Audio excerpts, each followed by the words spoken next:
ये मैं आप लोगों को एक कोड दे रहा हूं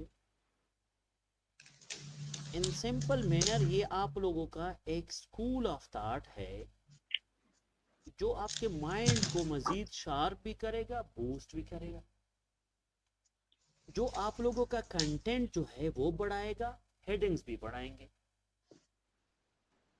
और दूसरा टॉपिक है सीएसएस मेथडोलॉजी के कॉन्टेक्स्ट में, जो कि 16 प्रिंसिपल्स है और हर एक पेज पे हम ये अप्लाई करेंगे, एक एक चीज को हम समझें।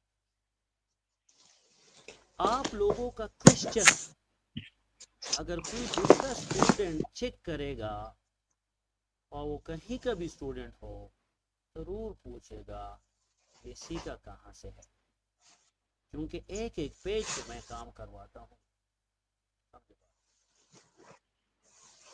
स्कूल ऑफ थॉट्स की क्लास में जब भी आपके पास कोई प्रॉब्लम हो, कोई भी इशू हो, माइक एंड किसी का है आप करें, कोई भी इशू हो या कोई भी हमारे पास वार हो या कोई भी सर अंसा का माइक म्यूट है। अनसर्टेनली माइक कॉन्फ्लिक्ट हो, अगर कोई प्रॉब्लम हो, कोई इशू हो, कोई वार हो, कोई कॉन्फ्लिक्ट हो, या कहीं पे कोई एक्सपोजिटरी टॉपिक हो। एक्सपोजिटरी में बहुत सारे आ जाते हैं। इसके लिए आपको जरूरत होती है किस चीज की? आपको जरूरत होती है सॉल्यूशंस की। सॉल्यूशंस के साथ वे फॉरवर्ड की। अगर वे फॉरवर्ड ना हो तो रिकमेंडेशंस की।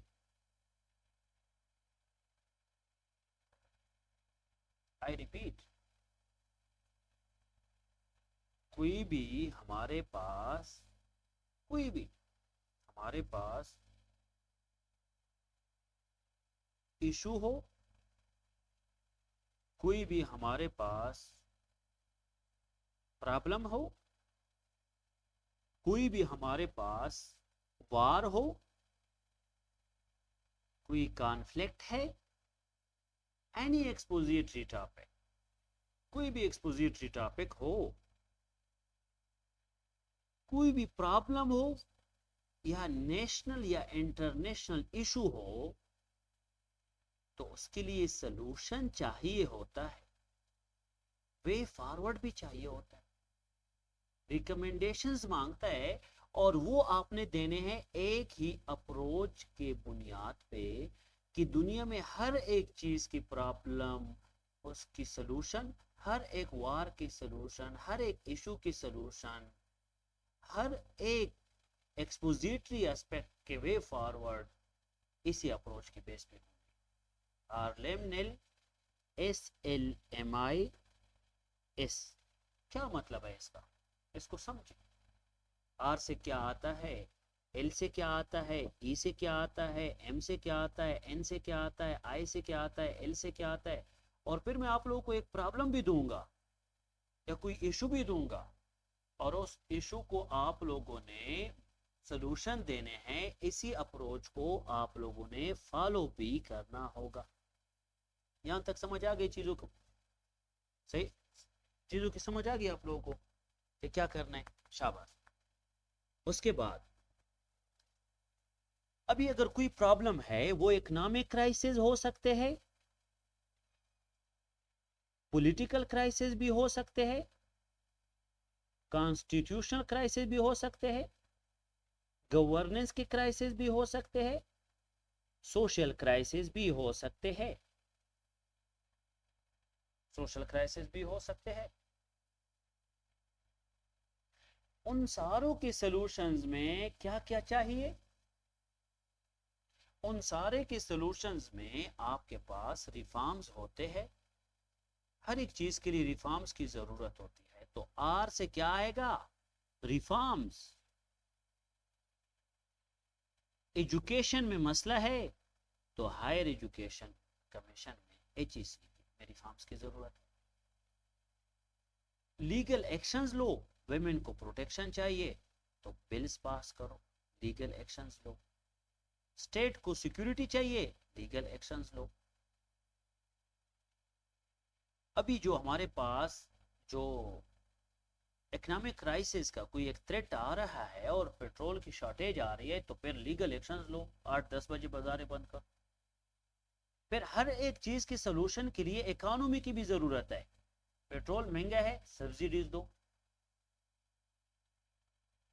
पॉवर्टी है, सब्सिडीज दो। इकोनॉमी के बेस पे इन्वेस्टमेंट करो। और हर एक प्रॉब्लम का हल मीडिया के थ्रू अवेयरनेस भी है। Media is considered as fourth pillar of the state. Media तो हर एक चीज को हाईलाइट करेगा तो वो प्रॉब्लम आगे एग्जीक्यूटिव की तरफ जाके एड्रेस होगा या लेजिस्लेचर की तरफ जाके बिल्स पास होंगे।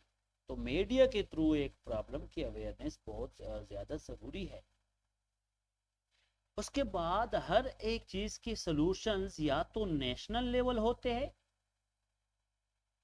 या वो सॉल्यूशंस इंटरनेशनल लेवल होते हैं या लोकल लेवल सॉल्यूशन होते हैं। अभी डिपेंड करेगा आपके टॉपिक पे कि आप कैसे इसको लेके जाते हैं। और जब भी आप सॉल्यूशंस दोगे तो शॉर्ट टर्म मेयर्स दोगे, mid term measures, long term measures दोगे, मिड टर्म मेयर्स दोगे, इमीडिएट मेयर्स दोगे, और फिर कुछ स्पेसिफिक सॉल्यूशंस होते हैं जो कि सिर्फ और सिर्फ उसी प्रॉब्लम से रिलेटेड होते हैं और उसके कंटेक्स्ट में आप सॉल्यूशन दोगे। दूसरे कंटेक्स्ट नहीं आ सकते उसमें, गवर्नेंस, इकोनॉमी एक्सेट्रा। फिर वो स्पेसिफिक आप जाओगे उसमें। 90% टॉपिक्स पे ये अप्लाई हो जाता है, जो 10% है वो स्पेसिफिक सॉल्यूशन मांगते हैं। तो आप लोगों ने पाकिस्तान के इकोनॉमिक क्राइसिस को ठीक करना है। इकोनॉमिक क्राइसिस का एक प्रॉब्लम है, रिफॉर्म्स कैसे लेके आओगे, कहां पे लेके आओगे, लीगल एक्शंस कौन से चाहिए, इकोनॉमी में क्या क्या चीजें ठीक करे ताकि इकोनॉमी ठीक हो जाए, मीडिया के थ्रू क्या किया जाए कि इकोनॉमी ठीक हो जाए, नेशनल लेवल पे क्या किया जाए कि इकोनॉमी ठीक हो जाए, लोकल लेवल पे और इंटरनेशनल लेवल पे क्या किया जाए कि इकोनॉमी ठीक हो जाए। So today's assignment is related to the problem, the crisis of economy. Economic crisis faced by Pakistan. और economic crisis का जो टॉपिक है इसके काजेज वगैरह नहीं चाहिए, सॉल्यूशंस। और सॉल्यूशंस पे कौन सा अप्रोच अप्लाई करना है, आरलेम, नेल, SLMI, दो सॉल्यूशंस रिफॉर्म के देने हैं, दो लीगल एक्शंस के सॉल्यूशंस चाहिए, दो इकोनॉमी के दो, मीडिया के दो सॉल्यूशन दो, नेशनल लेवल पे दो सॉल्यूशन दो, इंटरनेशनल लेवल के दो सॉल्यूशन दो, लोकल लेवल के शॉर्ट टर्म दो सॉल्यूशन दो, इमीडिएट दो सॉल्यूशन दो, मिड टर्म दो सॉल्यूशन दो, लॉन्ग टर्म दो सॉल्यूशन दो, और फिर स्पेसिफिक दो सॉल्यूशन। कितने हो जाएंगे, 1 2 3 4 5 6 7 8 9 10 11 12 and 12 multiply by 2 is equal to 24 solutions आ जाएंगे आपके पास। हमें चाहिए 5 to 6। तो क्या वो नॉलेज है अगर इस तरह आप पढ़ोगे? नो, अप्रोच है। नॉलेज तो इतनी चीजें आपके पास होंगे, उसको किस तरह इम्प्लीमेंट करना है वो बहुत इंपॉर्टेंट है। यहां तक सॉल्यूशंस के स्कूल ऑफ थॉट में अगर कोई भी इशू है तो पूछ सकते।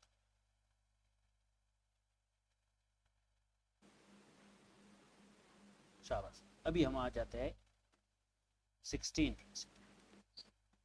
सर ये लास्ट आई स्टैंड्स फॉर, देखो ये जो स्वदेश, ये जो हमारे पास ये है, ये IMI, M मिड टर्म होता है, I जो है ये इमीडिएट सॉल्यूशन है। अगर अभी ऑयल की प्राइस हाइक है तो इमीडिएट सॉल्यूशन क्या है, हम लीटर 540 तक देंगे? नो, सब्सिडीज दो, इमीडिएट सॉल्यूशन है। क्या करो, मोटरवे पे स्पीड 80 to 100 रखो, शाबाश। जुम्मा हफ्ता इतवार क्या करो? छुट्टी, वर्क फ्रॉम होम एंड बहुत सारी चीजें बंद करो। ये है इमीडिएट सोल्यूशन। तो आप लोगों को शॉर्ट टर्म क्या होगा, mid term, immediate and specific. समझ आ गई? शाबाश। अभी 16 प्रिंसिपल्स, ये होता क्या है? हर एक क्वेश्चन को आप लोगों ने इसी कंटेक्स्ट में सॉल्व करना। आप लोगों का ये जो फर्स्ट पेज होता है किसी भी सवाल का, पेज नंबर 1 जो है, इसको मैं कहता हूं इंट्रो ऑफ द क्वेश्चन। किसी भी सवाल का दूसरा जो पेज होगा, इसको मैं कहता हूं schematic of the question. Schematic, जो अभी बहुत अच्छा रहमत इलाही ने किया था। कुछ स्टूडेंट्स है, रहमत इलाही, खदीजा शेख, हनीफा अभी क्लास में है ही नहीं, अंसा, आप लोगों ने ग्रुप नंबर 3 की तरफ मूव करना है। फाइनल सुपर बैच होता है।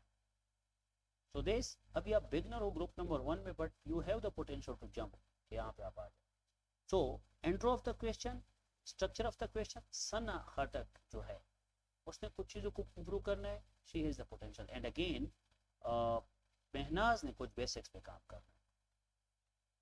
तो intro of the question, structure of the question, second page, sorry schematic of the question second page है। फर्स्ट पेज कौन सा है? इंट्रो। सेकेंड पेज कौन सा है? स्कीमेटिक। थर्ड पेज कौन सा है? Page number 3, subject of the question. एक एक पढ़ाऊंगा, टेंशन ना ले। Subject of the question. चौथे पेज से बॉडी स्टार्ट हो जाता है, body of the question. Students academies में सिर्फ ये बॉडी लिखते हैं। उसके बाद सेकेंड लास्ट पेज आ जाता है, second last page analysis of the question है। And last page is conclusion of the question. Last page, conclusion of the question. I repeat, the first page is intro of the question, schematic of the question, subject of the question, body of the question में बहुत सारे pages होते हैं जो topic sentences cover करता है। Second last page is analysis of the question followed by conclusion of the question. ये analysis again divide होगा दो में, critical analysis and opinion based argument. अपने ओपिनियन देना, क्रिटिकल एनालिसिस देना, और बॉडी को आपने डायसेक्शन के तौर पे स्ट्रक्चर एंड बेस स्ट्रक्चर पे कवर करना होगा। बट वो आराम से आप आगे सीखेंगे। आज हम पढ़ेंगे the very first page, intro of the question. क्या? Intro of the question. शाबाश, समझे बात। Intro of the question. हमेशा के लिए आप लोग जब भी इंट्रोडक्शन लिखते हैं तो इंट्रोडक्शन के लिए नॉलेज की जरूरत नहीं होती। इंट्रोडक्शन ऑफ द क्वेश्चन के लिए नॉलेज की जरूरत नहीं होती, ये बात माइंड में रखिए। इंट्रोडक्शन के लिए एक अप्रोच अप्लाई होता है जिसका नाम है रूल ऑफ 3। और ये जो फर्स्ट पेज है इसका नाम है इंट्रोडक्शन ऑफ द क्वेश्चन। तो कल जो क्वेश्चन था उसका इंट्रोडक्शन हर किसी ने आज लिखना होगा, और नॉलेज के बगैर भी आप लोग पूरा इंट्रोडक्शन लिख समझे। आप लोगों ने सबसे पहले ब्लैक मार्कर पे ऊपर यहाँ पे टाइटल लिखना होगा, 2 line. Title of the question जरूर दो। And title of the question क्या होगा? टाइटल ऑफ द क्वेश्चन का मतलब है precis of the question. And precis of the question का मतलब क्या है? Question statement. And question statement का मतलब क्या है कि क्वेश्चन में जो पूछा है उसको शॉर्ट अल्फाज में 2 लाइनों में यहाँ पे लिखो। Pakistan economic crisis, since at inception, या political and economic crisis, sorry political and governance crisis causes behind Pakistan economy.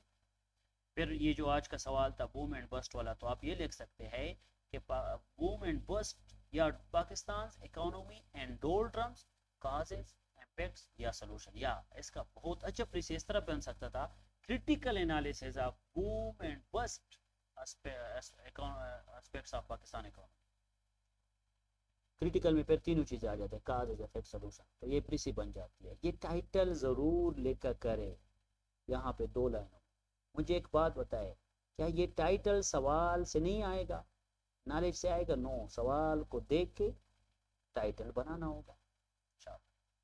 उसके बाद आप लोगों ने यहाँ पे ब्लॉक में बंद करना होगा इंट्रो को, क्योंकि हर एक मेन हेडिंग को ब्लॉक में बंद करना है। इसको कहते हैं इंट्रोडक्शन। इंट्रोडक्शन को ब्लॉक में बंद करना, और इंट्रोडक्शन के बाद आपने ब्लैक मार्कर पे लिखना होगा ये सारा इंट्रोडक्शन 2 से 3 4 5 6 लाइनों में या 7 8 लाइनों में आता है। और कौन से अप्रोच के बेस पे? Rule of 3। अभी रूल ऑफ 3 क्या है? रूल ऑफ 3 ये है कि आप यहाँ पे अबाउट द क्वेश्चन लिखो, अबाउट द क्वेश्चन, सवाल में जो है उस पे लिखो। इंट्रोडक्शन में आप जनरल फॉर्म में लिखो, और समरी ऑफ द क्वेश्चन दो, समरी ऑफ द क्वेश्चन। जो अबाउट द क्वेश्चन का क्या मतलब है? जो भी सवाल में है वो सारी चीजें एक्सप्लेन करो, लेकिन वो सारी टॉपिक सेंटेंसेस एक्सप्लेन करो इन जनरल वे। जनरल का क्या मतलब है? स्पेसिफिक ना आ जाओ। अगर मैं आपको इंट्रोड्यूस योरसेल्फ, आप क्या कहते हैं? Sir I did my BS and that subject, sir I hail from that district, my name is this and I am preparing for various exams. So बस ये आप बातें बता रहे थे। क्या आपने ये कहा है कि सर मैंने फलाने सब्जेक्ट में ये वाला सब्जेक्ट टॉप किया था 3.9 जीपीए पे? नो, स्पेसिफिक नहीं जाना है इंट्रो में। जनरल फॉर्म में क्वेश्चंस के topic sentences 1, topic sentences 2, topic sentence 3 जो डिकोडिंग में आपने किया था उसको एक्सप्लेन करना है लाइनों में बस। और कोशिश करे कि ये जनरल में हो और पूरी समरी ऑफ द क्वेश्चन हो, मीन जो सवाल में जो भी पूछा है उसकी कोशिश करो कंप्लीट समरी आप दो। क्या दो? कंप्लीट समरी अगर आप दोगे तो बेहतर होगा, ताकि कोई चीज मिस ना हो। 7 to 8 9 लाइनों में। Got it? Rule of 3। And again यहाँ पे ब्लू मार्कर पे you have to connect a benchmark, जो कि रहमत इलाही ने दिया था, जो कि सहरिश ने दिया था। बेंचमार्क का मतलब है you have to connect a book, you have to connect a quote, you have to connect a reference. जो भी इमारत ने आज जारगन्स अप्रोच तैयार किए थे पाका फेयर के लिए, तो कहीं पे वो अप्लाई करो, या कहीं पे कोट अप्लाई करो, कहीं पे बुक अप्लाई करो। अभी देखो पाकिस्तान इकोनॉमी है, तो एस जैदी ने एक बुक लिखा है, एस जैदी ने बुक लिखा है, कौन सा book? Issues in Pakistan economy. अभी इश्यूज इन पाकिस्तान इकोनॉमी इसके साथ कनेक्ट हो सकता है ये बुक जो आज का टॉपिक था, बूम एंड बस्ट वाला, क्योंकि पाकिस्तान इकोनॉमी की पूरी हिस्ट्री एस जैदी ने, अकबर एस जैदी ने लिखा है। तो वो इश्यूज इन पाकिस्तान इकोनॉमी का बुक भी कनेक्ट करो, कोई कोट भी कनेक्ट करो, किसी की जार्गन और कोई केस स्टडी भी कनेक्ट कर सकते हो, but you have to connect a benchmark. Simple इसको कहते हैं a benchmark with your introduction, ताकि वो मैच्योर बन जाए। I repeat, title of the question पहले page, principle 1, principle 2 introduction, principle 3 introduction according to rule of 3, and principle 4 introduction must be connected with a benchmark reference code। मैंने आज 4 principal समझा दिए जो कि पहले पेज पे इंट्रो ऑफ द क्वेश्चन पे अप्लाई होता है। तो कल का मैंने एक असाइनमेंट दिया, वो असाइनमेंट था स्ट्रक्चर का और ग्रे स्ट्रक्चर का, और एक सवाल का डिकोडिंग था, और डिकोडिंग के बाद उस सवाल का वेटेज था, और इन 4 चीजों का इंट्रो आप लोगों ने आज लिखना है complete, with title, with complete block, with complete rule of 3 and benchmark, जो भी मैंने समझा दिया यहाँ। तो introduction of the question आप लोगों का assignment है, you have to submit it by tomorrow। and again एक मैंने आप लोगों को प्रॉब्लम बताया पाकिस्तान के इकोनॉमिक क्राइसिस का, और इकोनॉमिक क्राइसिस के प्रॉब्लम के सोल्यूशन के लिए कोड बताया, और उस कोड को आप लोग फॉलो करके वो असाइनमेंट कवर करना है। Got it? आज की कुछ चीजें समझ